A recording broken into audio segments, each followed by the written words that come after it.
Oremos al Padre, solo al Padre, nuestro Padre de amor. El día de hoy quiero hablarles nuevamente acerca del beneficio que tiene el estudiar la palabra de nuestro Dios de una forma exegética, es decir, entendiendo todo el contexto de lo que se está leyendo, de lo que vamos aprendiendo en la palabra del Señor. Es importante que cada cristiano pueda tener un tiempo de leer la Biblia. Cuando hablamos de un estudio exegético, estamos nosotros considerando capítulo por capítulo, versículo por versículo, si es posible, frase por frase, incluso algunas palabras en manera independiente, todo esto para beneficio de nuestro crecimiento espiritual, porque de alguna manera podemos leer la Biblia y cuando leemos una porción de la palabra de Dios, puede que sea lo suficientemente clara para entenderla, o puede ser que nos queden algunas dudas, o sea, un pasaje que no esté tan claro y no podamos comprenderlo a la simple lectura. Ahí la importancia de poder estudiar ese pasaje a la luz del contexto inmediato o a la luz del contexto amplio de lo que dice la palabra de nuestro Dios. Vamos a hacerlo en esta ocasión con el profeta Ageo. El libro del profeta Ageo, que es uno de los libros más pequeños de la Escritura. No decimos que sea el más pequeño, pero sí es uno de los más pequeños del Antiguo Testamento, incluso de la Biblia entera. Un libro que es pequeño en tamaño, pero es grande en contenido. Ageo habla de una forma tan tajante, parecida a la que escribe Santiago en su carta, donde va al punto, dice lo que es correcto, dice lo que está mal y les invita a que puedan cambiar su forma de ser, su forma de conducirse. Este libro forma parte de los libros de los profetas menores y llamados así no por la importancia de los libros. No son profetas mayores porque tienen un mayor ministerio o porque tuvieron una mayor importancia o relevancia dentro del pueblo de Dios, sino que se llaman profetas mayores y profetas menores de acuerdo al contenido de lo que ellos escribieron. Esa es la razón de por qué, por ejemplo, tenemos al profeta Isaías o al profeta Jeremías como profetas mayores y tenemos a Habacuc, Ageo o Malaquías dentro de los profetas menores. Al final de cuentas, todos venían dando el mensaje al pueblo de nuestro Dios. Todos y cada uno de ellos tuvieron una parte importante dentro del desarrollo del pueblo de nuestro Dios. Algunos advirtiendo para que no cayeran en el pecado y fueran de esta manera exiliados, como ocurrió en efecto, y otros hablando después del exilio, diciendo al pueblo que debían de recomponer el camino. Ageo forma parte de estos últimos, de los que predican después de que el pueblo de Dios regresa a Palestina para poder reconstruir el templo y reconstruir la ciudad. Vamos a hablar acerca de este profeta. Este libro fue escrito por el mismo Ageo, así nos lo entendemos nosotros, es decir, habla acerca de lo que él vivió en el proceso de llevar el mensaje al pueblo de nuestro Dios, invitándolos a que pudieran hacer caso a las instrucciones que el Señor les estaba dando. Su nombre, Ageo, significa festivo, y podemos especular que probablemente Ageo lleva este nombre porque nació dentro de alguna de las tres fiestas más importantes del pueblo judío, a saber, como la Pascua o la fiesta de los tabernáculos o la fiesta de las semanas, conocida como la fiesta del Pentecostés. Puede ser que en alguna de estas festividades se date su fecha de nacimiento y por eso lleva el nombre de Ageo. Es un profeta que desarrolló su ministerio, como dijimos, al regreso del pueblo de Dios después del cautiverio que tuvo allá en Babilonia y después por los asirios. Dentro de lo que encontramos en la historia secular y en la historia bíblica, tenemos que el pueblo de Dios tuvo la oportunidad de regresar en una forma gradual a la tierra que les pertenecía. Y dentro de estos regresos que tienen a la tierra de Palestina está el profeta Ageo hablándoles la palabra de nuestro Dios. Junto con él tenemos también al profeta Zacarías.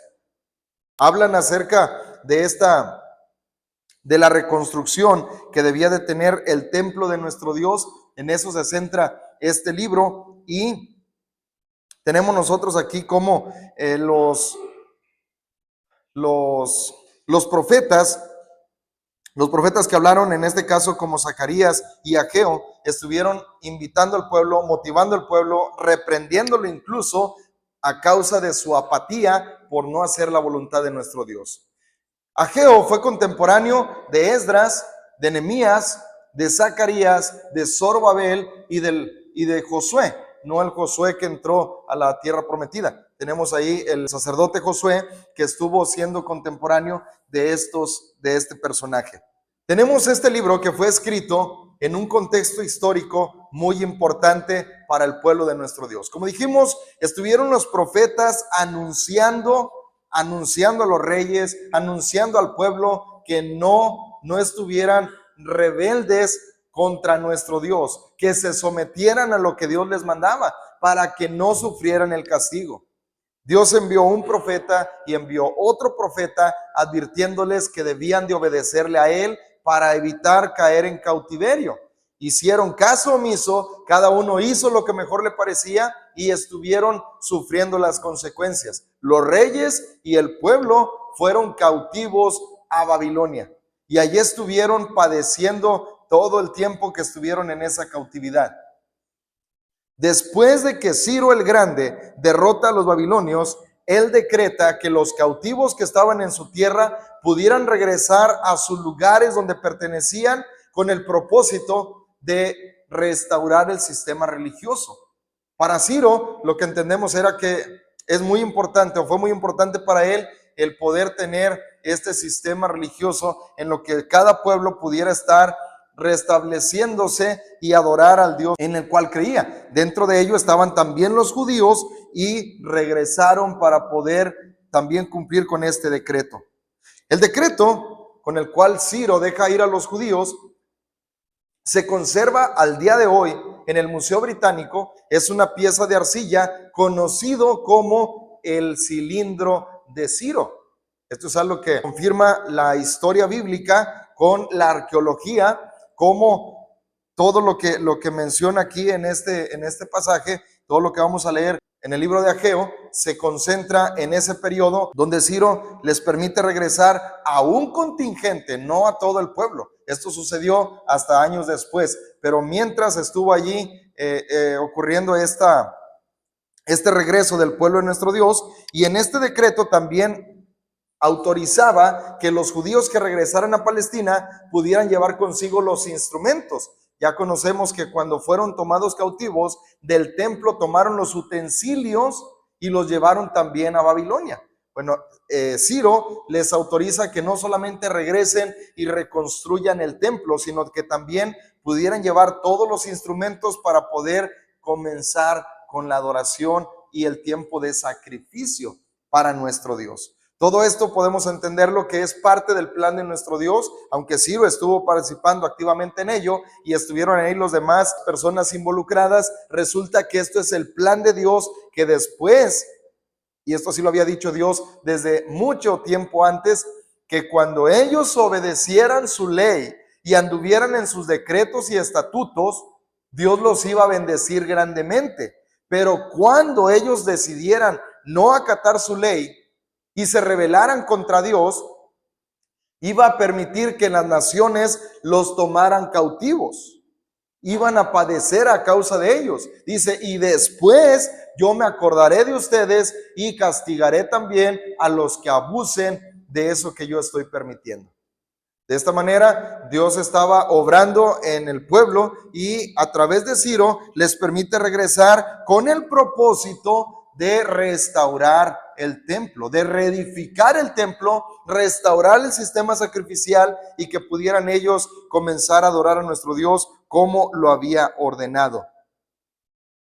Ya de regreso en Jerusalén, resulta que en el primer año ellos estuvieron dispuestos a hacer lo que se les encomendó. Fueron liberados del cautiverio para poder regresar allí a Jerusalén y poder reedificar el templo. Y comenzaron con mucho entusiasmo y estuvieron ellos haciendo sacrificio y echaron los cimientos del templo. En el primer año hicieron esto, pero después empezaron a tener oposición política.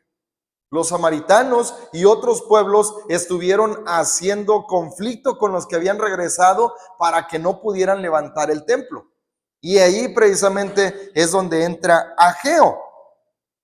Tuvieron esta oposición política que los lleva a detener la obra. Solamente echaron los cimientos del templo. Y aunque era una parte importante, resulta que en la encomienda de parte de nuestro Dios y la instrucción que les había dado Ciro es que pudieran reedificar el templo. A través de o a causa más bien, de la oposición política que tuvieron, ellos se detuvieron allí, ya no continuaron. Entonces es donde viene Ageo. Y bien podríamos nosotros justificar al pueblo judío pensando, pues es que tuvieron oposición. Ellos sí querían, y de tal manera lo mostraron en el primer año que estuvieron levantando los cimientos, o en este caso echando los cimientos del templo. Pero Dios los había enviado con un propósito específico. Y aunque podemos decir que tuvieron esa oposición, más bien podemos acusar a los judíos porque ellos no tuvieron el deseo. Ellos estaban en un letargo espiritual. Ellos estaban pensando en que no era tiempo y estaban inactivos. Ciertamente ellos habían dejado para después y justificaban esa inactividad, esa falta de obediencia, la justificaban de una manera espiritualizada diciendo, no ha llegado el tiempo, dicen ellos. Todavía no es tiempo de reedificar la casa de Dios. Y cada uno corría a su casa que ya estaba reedificada. El tiempo que Dios les había permitido regresar allá a aquel lugar para reedificar el templo, lo habían invertido en arreglar sus propias casas. Estaban ellos ocupados en sus propios proyectos y el proyecto de nuestro Dios lo tenían abandonado. Los profetas Ageo y Zacarías llegan para despertar al pueblo de este letargo. Y les dice que ya es tiempo de ponerse a trabajar. Ha llegado el momento. Dice Dios, yo les mostraré a este pueblo que ha llegado el tiempo de reedificar mi casa. Y ciertamente, entre reprensiones, entre motivación, entre consejería, Dios motivó al pueblo y pudieron reconstruir el templo.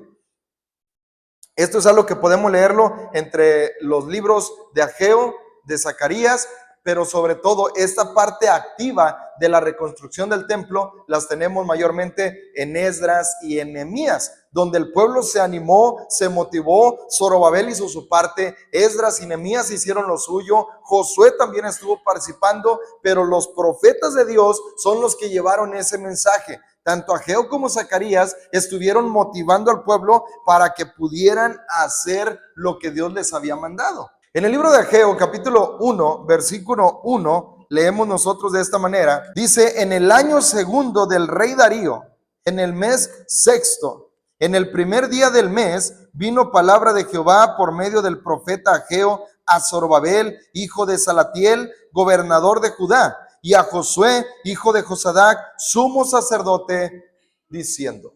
Es interesante cómo el profeta Zacarías, allá en Zacarías 1:1, también leemos de esta manera, en el octavo mes del año segundo de Darío, vino palabra de Jehová al profeta Zacarías, hijo de Berequías, hijo de Ido, diciendo.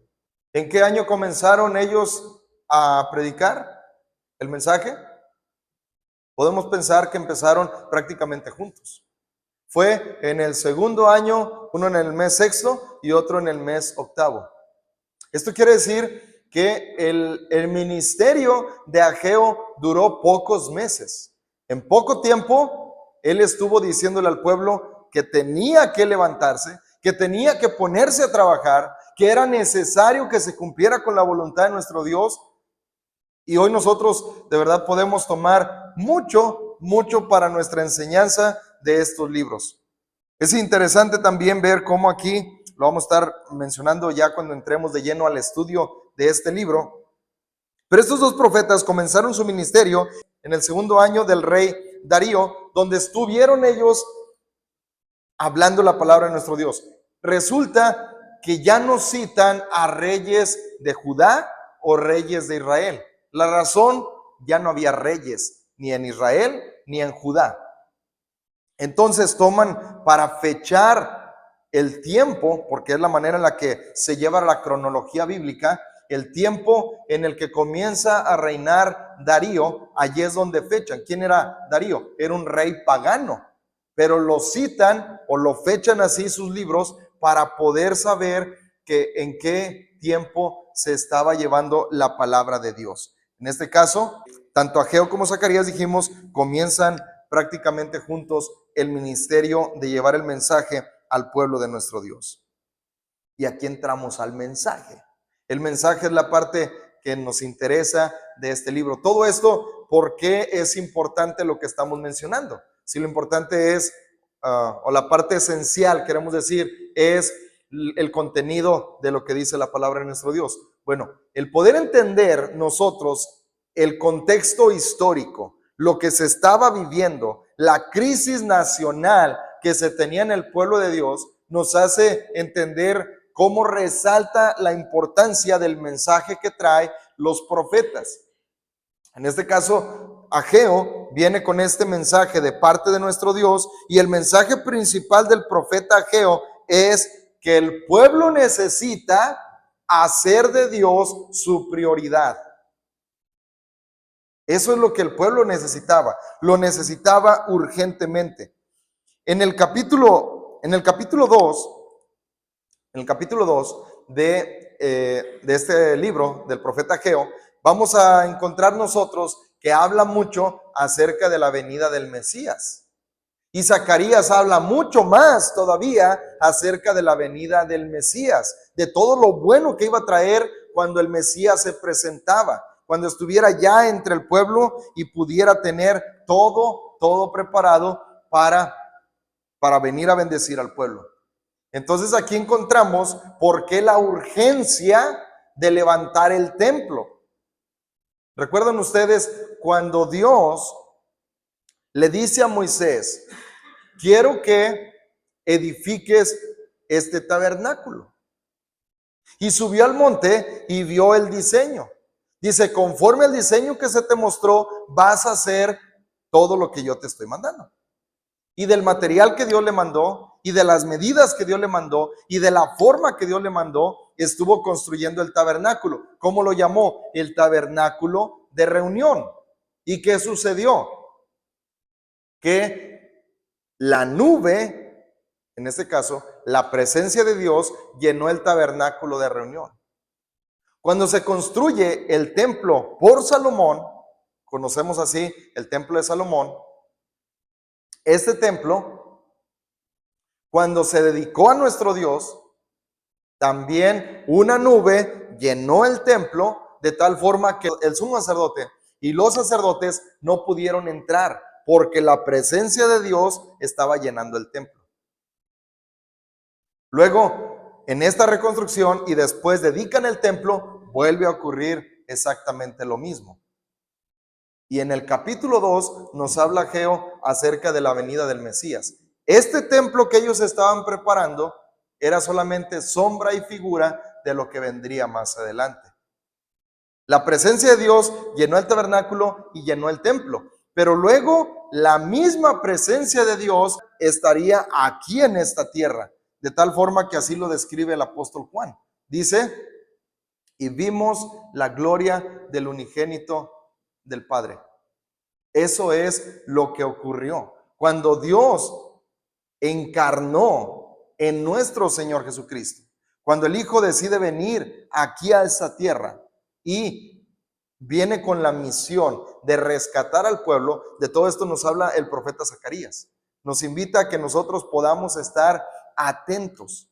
En este caso el pueblo estuvo con mucha especulación para poder esperar todo lo bueno que traería el Mesías. Y de esto nos habla el apóstol Pedro cuando dice que los profetas que estuvieron hablando acerca de estas profecías, ellos investigaron diligentemente, indagaron en qué tiempo y en qué persona se habría de manifestar todo esto que se estaba anunciando. Ahí es donde entra la importancia de este libro. Este libro concuerda también con algunos temas del libro de las crónicas de los reyes, de Esdras y de Nehemías, por supuesto. Por ejemplo, habla acerca de la teología de la retribución.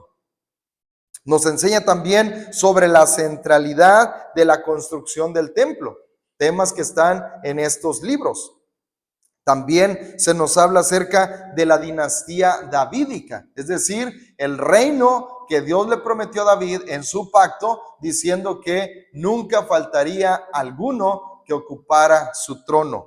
Y también habla acerca de las reformas religiosas que eran necesarias para poder agradar a nuestro Padre Celestial y poder preparar todas las cosas para que el pueblo estuviera listo y recibir al Mesías. Sobre todo, también habla acerca de la santidad de nuestro Dios, de cómo las cosas santas, en este caso la santidad, no se puede transmitir solamente por tocar. Dice ahí, no solamente por acercarse a algo santo, resulta que ya nosotros vamos a ser santos. Esto lo habla repetidas veces la palabra de nuestro Dios. Le preguntan ahí, ¿ustedes creen que solamente por acercarse al altar o acercarse al templo, con esto ya las personas son santificadas? Y la respuesta lógica es no. Dice, en cambio, la inmundicia sí se contamina o sí se contagia, en este caso, solamente con tocarlo. De tal manera que en la ley decía que no debían de tocar cuerpo muerto, no debían de tocar cosa inmunda, porque quedarían inmundos a causa de aquello que tocaron. Lo que le dice el profeta Ageo es, ciertamente ustedes no van a poder adquirir esa santidad solamente porque están reedificando el templo o porque están haciendo sacrificios, pero sí, si ustedes llevan una vida hipócrita, si ustedes llevan una vida que no agrada al Señor, sí puede contaminar esa vida que no es de acuerdo a la voluntad de Dios a los sacrificios que están presentando. Es la importancia de vivir en santidad y de agradar a nuestro Padre Celestial. De eso habla el profeta Ageo. Y es importante que nosotros podamos aprender sobre esto. Al final, en este libro también menciona acerca de la intervención de nuestro Dios y de cómo Él promete y asegura que las cosas van a mejorar. En Ageo capítulo 2, versículo 23, en aquel día, dice Jehová de los ejércitos, te tomaré, oh Zorobabel, hijo de Salatiel, siervo mío, dice Jehová, y te pondré como anillo de sellar, porque yo te escogí, dice Jehová de los ejércitos. Termina de esta manera diciendo, lo que yo estoy hablando, lo que yo estoy prometiendo, lo voy a cumplir. Y tal es así que él dice, voy a sellar esto que estoy hablando. Así de que vamos a adentrarnos en este libro, vamos a estar descubriendo toda la grandeza de la enseñanza que tiene para nosotros. Y yo espero que durante estos versículos que estemos estudiando podamos nosotros despertar en nuestra vida, si es que acaso hay algo dormido en cuanto a la dedicación del servicio que debemos de dar a nuestro Dios y poder consagrarnos a Él como Él lo pide. Y si estamos nosotros bien adentrados, si estamos nosotros sirviendo al Señor con toda integridad, si nuestro deseo, nuestra meta, nuestro propósito en esta vida es agradar a Dios, entonces que podamos continuar de esta manera, que esto afirme nuestro compromiso y podamos seguir adelante sirviendo a nuestro Padre Celestial. Así es de que ya estaremos estudiando a partir de la próxima semana estos 2 capítulos del libro del profeta Ageo. Adoremos al Padre, solo al Padre, a nuestro Padre de gloria. Adoremos al Padre, solo al Padre, a nuestro Padre de amor.